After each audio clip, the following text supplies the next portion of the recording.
believe you have if you're just rich and black, you have a better chance of moving through society. But you see, we black people, we come from poverty, so we want to show we got some money. We want to be like, hey, I got a little something. Nigga, I got it. Yeah, don't worry about it.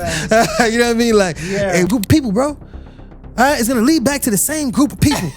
It's going to lead back to the same group of people. Yeah, I was told. How did they get like that? Why are they doing that? Because they gotta survive. Who do they gotta survive from?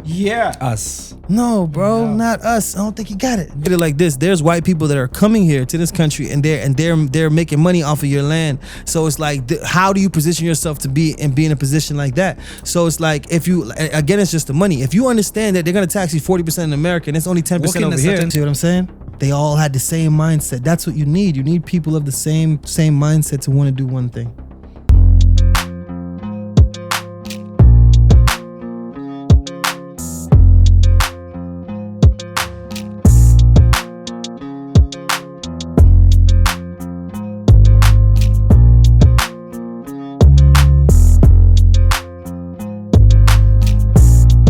Well, it's the Kings and Queens podcast. Welcome once again. Thank you so much for rocking with us all the time, every time.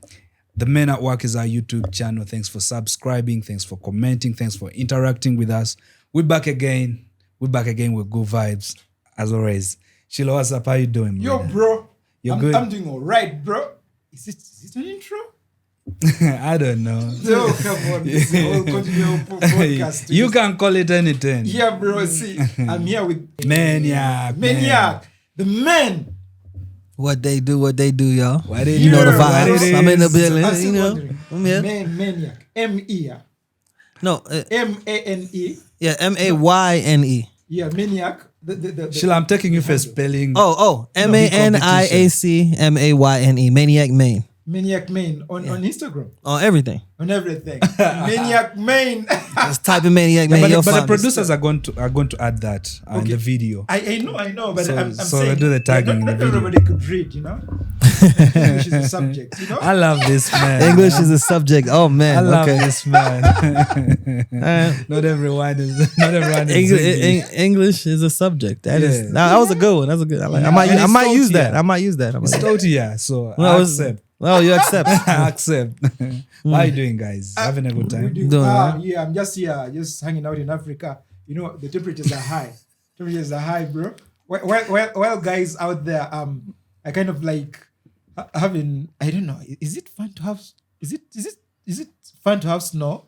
Snow. I mean, Oh well, I don't live in a place where there's snow. Actually, Okay, just Like tell me a little bit never seen about snow? the cold. I've seen it. Yeah, but I'm not a fan of snow. I'm from Broward County, Florida. I'm from Fort Lauderdale area, so that is like South Florida. That's right next to Miami.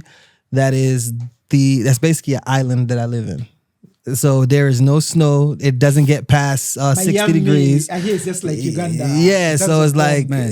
warmth exactly. So Wow. there, I don't see all snow my at all. life, yeah? Yeah. Thinking that whenever it's a season of snow, there's snow everywhere. In the U.S., no. In the In US. Florida, in Miami, like South Florida, you're not gonna get any kind of snow at all. It's gonna be. You might get a little bit of chilliness. Like it's literally Uganda's weather, literally.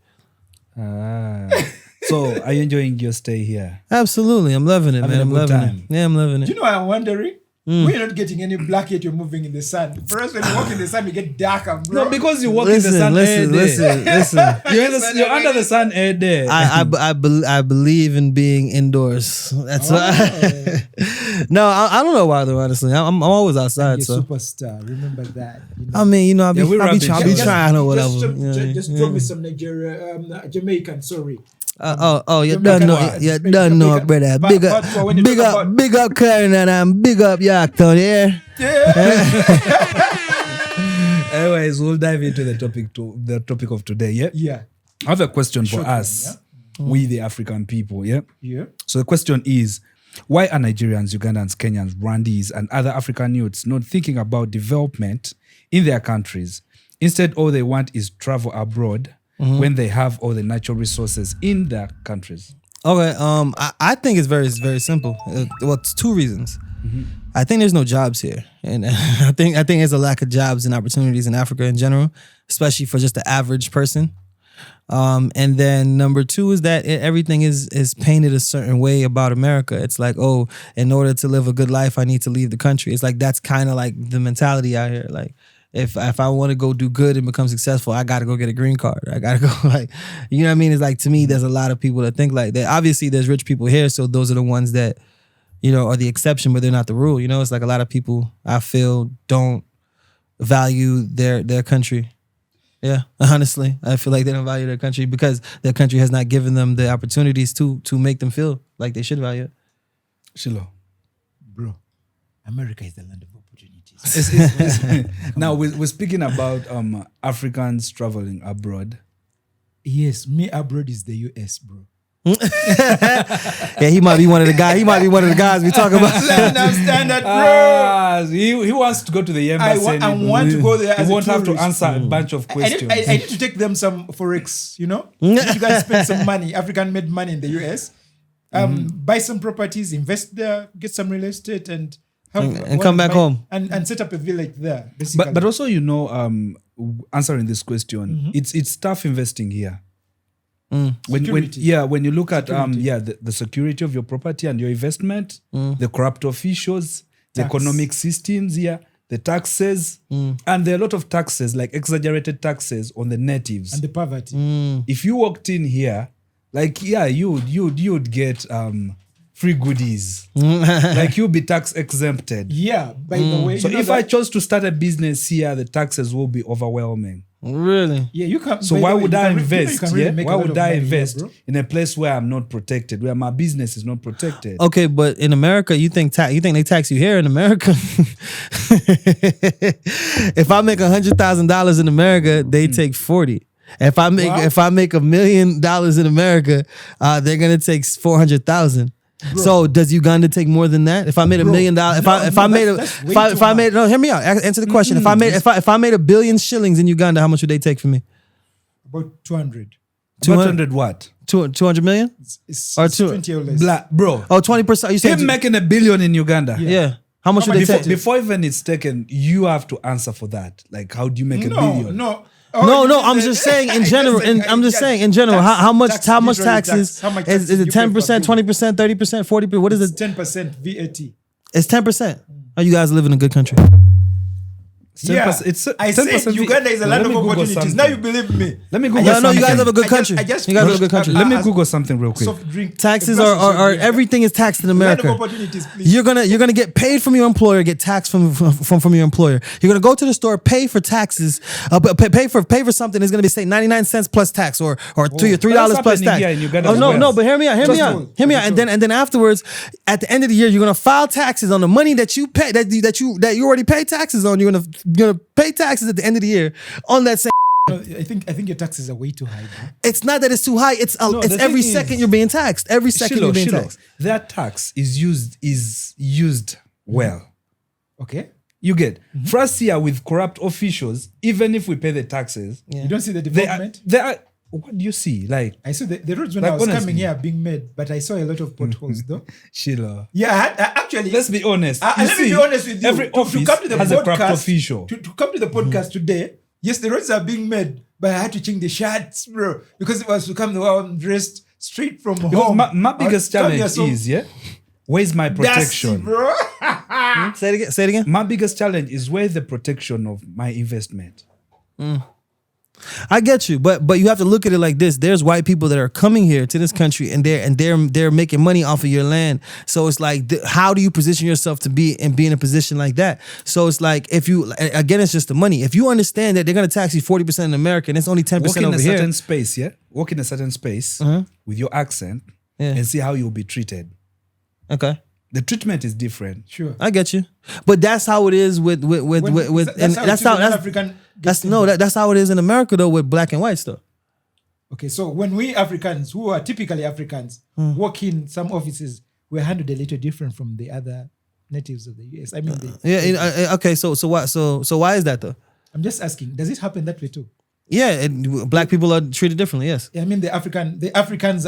No, not it doesn't. No, but see, the thing is, in America, we are all the same. That's what I'm trying to get you to understand. Like, you are no different than me, bro. We all the. Is Chinese. Yeah, exactly. It's just the. Like that, we are all the same people, bro.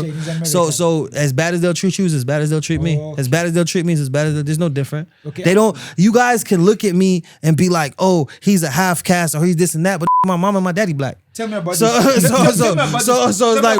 Nigga. Like, you know what I'm saying? Tell me about the shops where the blacks are not allowed to buy. I mean, no, that's like in the 1960s. That's before I was even born. You know what I mean? I read about it. We read something. I personally read something. Actually didn't read. So Oprah Winfrey says something.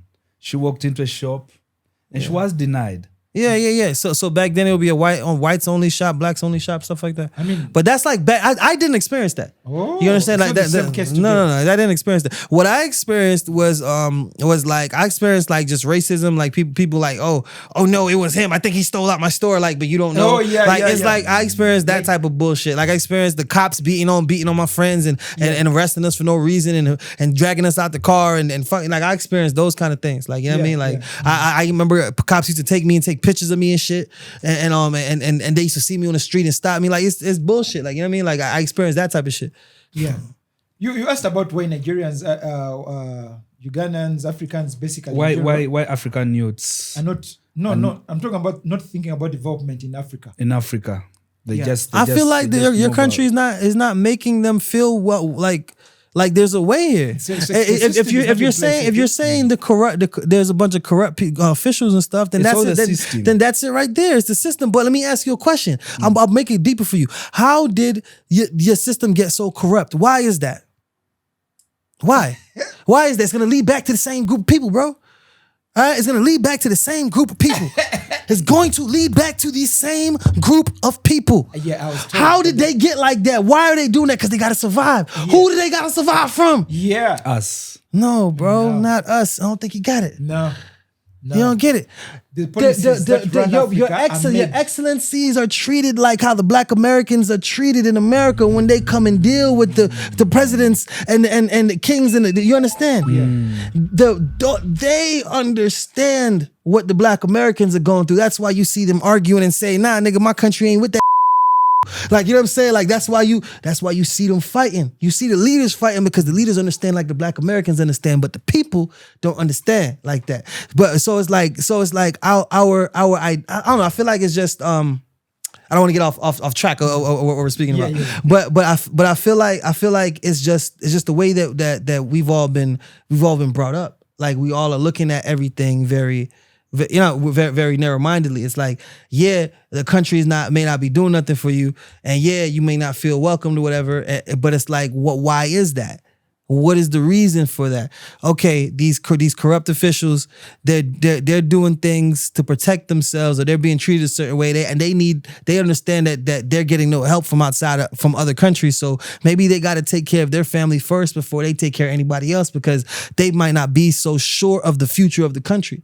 So any human being, if you're in that position, you're going to feed your family first and your friends first before anybody, because you got to make sure that they're okay, right? Yeah. And not only that, y'all country has been free for how long? Only since the 50s or something? Mm-hmm. America's America's been as a 200-year-old country. China is centuries. You understand what I'm saying? Mm-hmm. Like why y'all even judging your own people? Yeah, America was corrupt the first 60 years too. Yeah. You understand what I'm saying? Give it time, brother. Give it time. You understand what I'm saying? Like it's like y'all haven't even been free long enough to see what's going on. Is it wrong what they're doing? Absolutely. But you have to understand it in a different light. They probably are fucked up people. They probably know exactly what's going on and still doing it anyway. But it's like, what made them get into this thought process to say fuck their own people?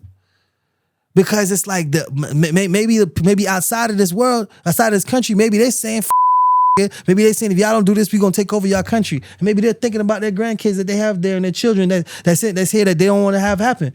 You know what I mean? Like, so I look at it a lot differently. I look at it like, it's like, yo, maybe we're just being, maybe it's just we're being brainwashed. Maybe we're just not seeing it the right way. If I come from Africa and I was born here and I'm treated a certain way, and I look at, I see everyone from America come here and have money and come here and they dress nice and look nice, and I see the things I see on TV right in front of my face, and I'm just like, oh shit, it's really like that. Oh shit, that's real. Oh, that shit, like what? So you understand what I'm saying? So now it's like, yeah, I'm gonna look at, because my country's not giving me these things. Mm-hmm. You get me? So I'm gonna look at the other country. I'm gonna be like, okay, yeah. Maybe that is the better way. Yeah. Maybe that, you know what I mean? And it's like in America, it's the same thing. We leave the ghettos, right? We leave the hoods and we go right to the white neighborhoods. We don't go back to the hoods. Oh, yeah. But in reality, it's like, why would you not stay? If you go and make money, you need to come back. I believe if you leave, go ahead, leave. Get some money and come back and help build. That's what you're supposed to do. So if you want to leave with the intention of coming back home. I had there some states in the US that are really not advisable for that are really like. Do not go to Mississippi. Do not go to Alabama. Yeah, that's Alabama. Do not go to They're Mississippi. really Do not hard go to states. Alabama. Very hard. Do not go to Arkansas. Do not go to Indiana. Do not anywhere in Middle America. Do not go. Do not. I mean, you could maybe go to Colorado, but don't go to Colorado. Like, you know what I mean. Like, where you want to go to New York. Go to California. Go to Atlanta, Georgia. Do not go any other place outside of Georgia but Atlanta or the black areas of Georgia. All right. Atlanta, stay with the black folk, all right? Anywhere outside of Georgia, outside of that, in the real Georgia, you might get messed with. But South Florida, if you go to South Florida, anywhere in South Florida, you're fine. Anywhere in South Florida, you're fine. That gives me the next thing. Next question. Before you get to that, Maniac, I want to pick up from somewhere. You said, if you go wherever you go, come back and reinvest. Yeah, absolutely. Exactly. I love that. And I support that. Absolutely. My biggest challenge, and I've been here, born and raised here. How am I going to reinvest in a country that is not protecting my investment? That's my biggest question. Okay. Honestly, brother, that is something that you gotta. It's hard for me to answer that for you, because I believe if I was in that situation, maybe I wouldn't. Maybe I wouldn't trust the country either. The policies and the policymakers, they don't favor investments. But I hear in the US, if you get rich and you're black, I don't know whether it's just a narrative or it's just some negative publicity that they really come after you. They do. Wrong with you. Now, if you're rich, black, and you got to be rich, black, and famous. And I heard that people like. But they're also coming for the famous rich blacks. No, you have to be rich, black, and famous. That is who they're coming for. If you mess up, you do something like that, like Diddy, for example. But now I believe if you're just rich and black, I believe you have if you're just rich and black, you have a better chance of moving through society. But you see, we black people, we come from poverty, so we want to show we got some money. We want to be like, hey, I got a little something, nigga, I got it. Yeah, don't worry about it. You know what I mean? Like, we haven't had it for so long that when we get it, we just like, that's how the white people, they got old money. Yeah, they like the Bill Gates and all them. You see the shoes they wear. You see how they dress. They don't care. They know when you just getting money. They know when you just getting money because you telling us you just got the money. Like, you know what I mean? You just told everybody you just got the money. I got the money. You buying the new cars, you buying the big house, you buying the, you know what I mean? You want to show everybody, you know what I mean? Honest, does the money really come from music? I mean, at the end of the day. Because some of what do you mean? Money definitely comes from music, bro. That people can make money.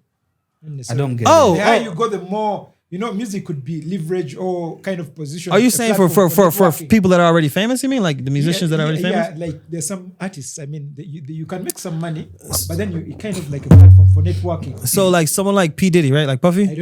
I don't know about no, but he's all right. Let's just say he's a artist or whatever, right? Or producer, whatever. But he makes money from other things, like he's done real estate, he's done other stuff. So you get the money from the music, and then you put it into other stuff. And then you still collect your royalties from the music. You know, you know, it's like you make everything work like work for each other. So it's like the music definitely makes the money. That's what gives you the start. That's what gives you your first $1 million. You know what I mean? And then from there is what you do with it. You feel me? What you do with the first $1 million. That's how I look at it. Everyone has their own like opinion towards it or their own outlook on it, perception, whatever. But for me, I think, if you could catch your first M from music, you better go do something like start another business that has nothing to do with music. That has nothing to like. So therefore, if anything happened with your career, you still got your business going. Yeah. You understand? I believe that's the best way. Talking about music, I like your approach of, Maniac is the name of the artist right now on the podcast. Maniac. I like the way you kind of made your drops. You were easy and kind of flowing like that.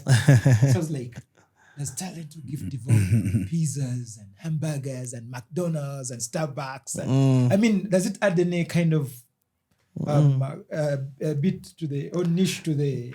No, I mean I'm not a McDonald's eater or nothing. Like okay. I mean, does having some of this luxury, what Africans call luxury, yet you guys call it basic. Yeah. I'm about to say it's not luxury. Does it kind of give you inspiration to flow a little better? Drop Nah, the lines better? nah, not really. I think it's just I think I get my inspiration is from music, just from my life in general. Because you're doing your drops, and I was like, this is really good. Where does it didn't make it to the Billboard? So soon come, yeah. We'll be waiting for that. We'll be Soon waiting come for with that that. big time. Yeah, by the way, we're on Kings and Queens Podcast. Your podcast. And it's powered by And Peaceful Home, Yeah, Virginia. powered by Peaceful Homes in Virginia. So I want to read out something. Yeah. From a Nigerian. Okay. In regards to the same topic. Yeah. I'll be 58 years by April this year. But when I think in retrospect, I regret coming back to Nigeria. So this person has been traveling in and out of Nigeria to different countries. I regret coming back to Nigeria. When I had the opportunity to travel, I've traveled to many parts of the world, and each time I come back to my country, because I hate offending immigration laws of my host countries. I kept hoping that Nigeria would be better one day. Each year went by with nothing to show for it except heartache. Our political leaders are getting worse.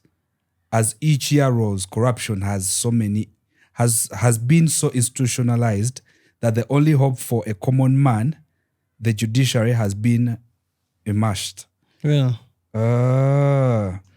So he further says, after the 2023 elections and its fallouts, it became clear to me that I have wasted my youth believing that this geographical expression shall one day be redeemed.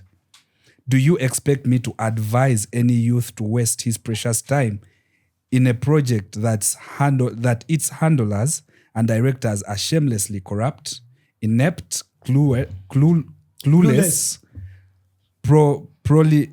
profligate, man, these are hard words, English ostentatious is a and subject. fantastically corrupt.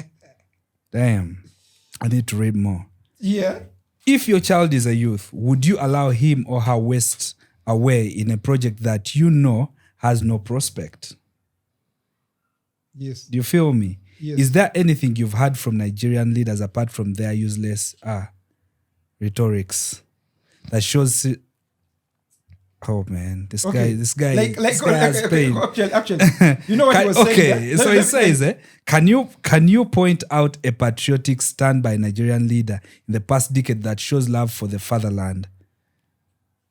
So the other question you asked was that I feel like that was a loaded question. Yeah, So, he asked like one of the most important things. So let me point out the essence of this is where I said, do you expect me to advise any youth to waste his precious time in a project that its handlers and directors are shamelessly corrupt, inept, clueless, profligate, ostentatious, yes, and fantastically corrupt? Okay, so no.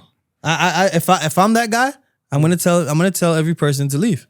But in the reality of it is that I feel that he's traveled enough, right, to where he understands what it can be. So if you like I said, you leave, you get money, you come back, you build. It can't just be one of you. We all belong to a tribe. You have to have your people. You have to have your people are all in the same. Let's say you had 10 people that traveled abroad and came back with money and had money to build and do things. These 10 people, I believe they would make a difference in a community. Now, if you multiply that, you keep multiplying it, then you're going to see a real change. But if it's just, if you're not on the same mission, it's not going to work. And if you don't believe that you can make a difference, then it's not going to work. But because that guy in that situation, he is in a it's like for him, it's his own experience, his life experience, number one. So it's his firsthand experience, and then he's actually like well, I guess it's really it, the experience. He's experiencing it firsthand. So it's like there's not really so much you could tell this man. He's like, nah, bro, I see it. Like you don't know what you're talking about. Like, you know what I mean? He's gonna tell me. Like if he talk to me, he might be like, nah. You're like, but I see it happening right now. Like so he's already in disbelief.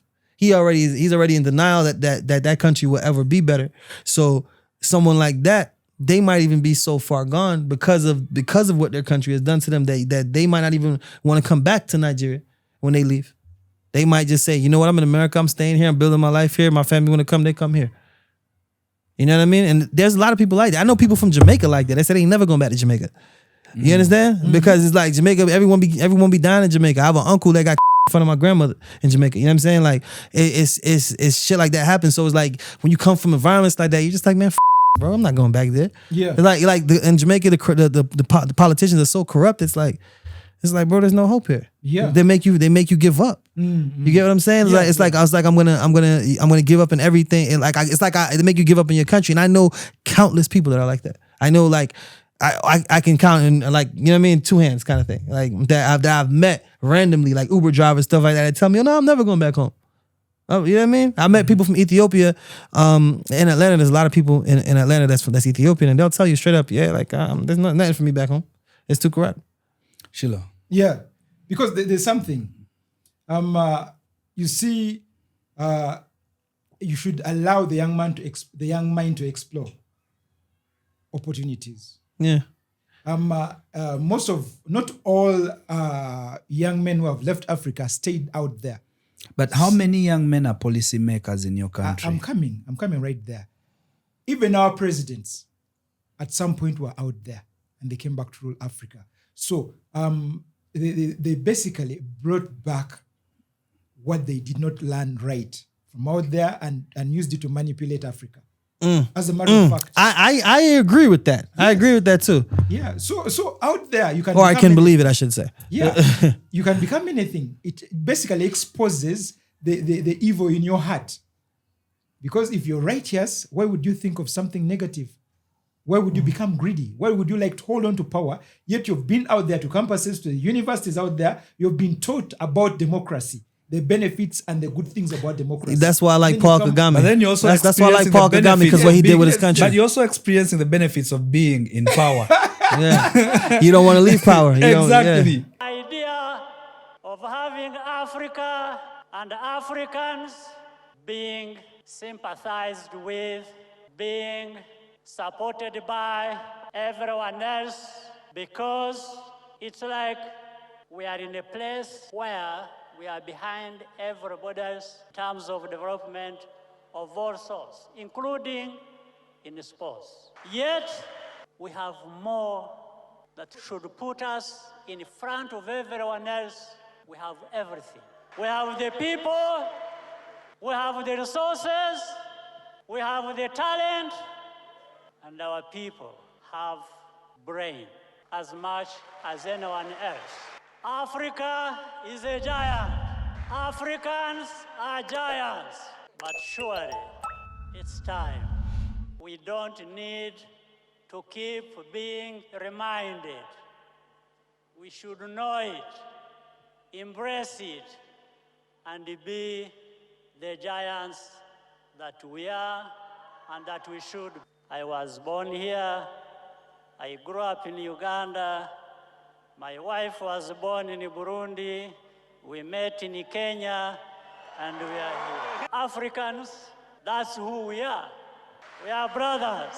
We are sisters. We are each other. I am you, you are me. And the best way to bring that out to everyone. And then try the times of genocide. Yeah, and then try to develop it. And then he tried to court the British to be bringing in the refugees. Mm-hmm. Yeah, and then that thing was kind of thrown out of Parliament of Britain. And then so basically Africa has been reeling on like trying to get back up, but then there are people who are stuck out there who can never come back. Why? Because of political influences, because of they want also their kids to get exposed, and the advantages of being a citizen of foreign countries and holding foreign passports, because you have access almost to, like, for instance, if you have an American passport, you can almost access every other country easily, or invest in every other country, and you can be trusted. So basically, you have higher leverage compared to an African country or passport. Mm-hmm. You're more trusted. So Africans look at fellow Africans as corrupt, but they trust more Africans who have a citizenship or a belonging of a foreign country. And then look here. But that's part of the brainwashing too, bro. Yeah, but just basically marketing, I think. Well, I mean, this guy sugarcoats it with marketing. I mean, he might be working for them, bro. We might need to watch it. He might be working with. Oh no, those guys package it and they make it so nice. Because, like, let's say you're gonna sell a lot of nice things that are not nice, bro. When you tell an African, I'm taking you out to the US, all they think about is Hollywood. those movies have marketed. They're gonna be in Even the for music, a very even the music big videos. surprise. You're just like, man, I got the big girls. They're like the guys with the big cars, big You houses. think the girls want anybody coming from Africa unless you a king or unless you rich as hell? Yeah, and what the you American think? What? girls, the What? Afro American girls, they like the dollars. Yo, listen to me. All them girls in America want the rappers. Let me tell you that they want all. I'm gonna be real with you. They want the rappers, the athletes, the niggas that's lit, that's popping. If I can't Google you and find you, I don't like you. So if I like, all right, Because you think I'm playing? That means you have some dollars on you. It's like they want you to look a certain way. They want to see like, you see, I got chains and shit. They like all this shit. They Wow, I'm thinking of this guy, bro. How about the suited guy? I think of this. Nah, suited. Nah, you go get you. All right, the girl that you talking about, you know, with the and the they may not go for the guy in the suit. Because the thing is like, Tiwa Savage was one of those guys. Actually, there's a couple of people apart from Tiwa Savage. There is Davido, Wizkid. Those are Burna guys Boy. Those were guys who grew up and studied in the US. Basically, they were just repackaged as African homegrown. You know what I mean? There's a time we were on this podcast complaining about Nigerians, and I say to my peers that instead of us pointing fingers to Nigerians, we should learn what they are doing right, and then adopt that, and then do what's right. But you see, yeah, because not too many people know Ugandan artists outside of. Okay, I wish Africans. Let me put it this way: Tiwa Savage was writing music in the US. She was a backup artist for Beyonce. Yeah, and she was writing music in the US, and then she came back here, and she started music, basically homegrown. And then she's one of the many people who have been able to re-export Nigerian musical approach to the US. So much that I was so glad when Chris Brown was basically doing that other stuff. I was like, wow. So Chris Brown. Because at first, what I knew about Chris Brown, what I had about 10 years back about Chris Brown was that he never wanted anything to do with an African artist collabo. Basically. I never heard that. I had that. That was, he came to Mombasa and was paid $1 million. He had to perform in Mombasa. $1 million, one show. Wow. That's I was there and Wizkid curtain raised for him. By that time, Wizkid actually was trying to seek a collabo with Chris Brown. Oh wow, that would have been good. Yeah, that was about 2017 or 2018. Wow, but that would have built that relationship between Chris and Wiz. And that would have been good. Chris Brown was he's so busy. He didn't have time for Wizkid. Let me be honest. He might have been busy. That's very possible. Bro. 2017, Chris Brown was on top of the world. Yeah, that's the peak of his time. The peak of his career. No, not really the peak, but he was definitely on top of the world. Yeah. But like we said, if we adopt the love for our countries and for our products, just like how the Nigerian government understood that Afrobeats is an export that would help put their country out there, and also bring in economic growth to their countries. Yeah. And they decided to invest in the art form, which is now at the moment taking over the world. So the country itself invested in the art form. We see Don Jazzy, he was a drummer in London. He now runs a record label, one of the best in Africa, Marvin Records. But who made that possible? The Dangotes, who are the rich guys in Nigeria, and the Nigerian government invested in the art form. But you see, everyone's on the same mission. But you see what I'm saying? They all had the same mindset. That's what you need. You need people of the same mindset to want to do one thing. You can see right there through the music what that did. Well, they're all on the same mission. Those are rich guys. Oh, we go to all the rich guys. They all support us. So now the government support us because the rich guys know them too. And then now do that with some schools, bro. Okay. by the way, we're Kings and Queens podcast, and there's something I need to divert a little for the next few minutes. Let me first call in a few people. The Kings and Queens podcast. Kindly feel free to comment on this topic. We need your input because we're gonna come back.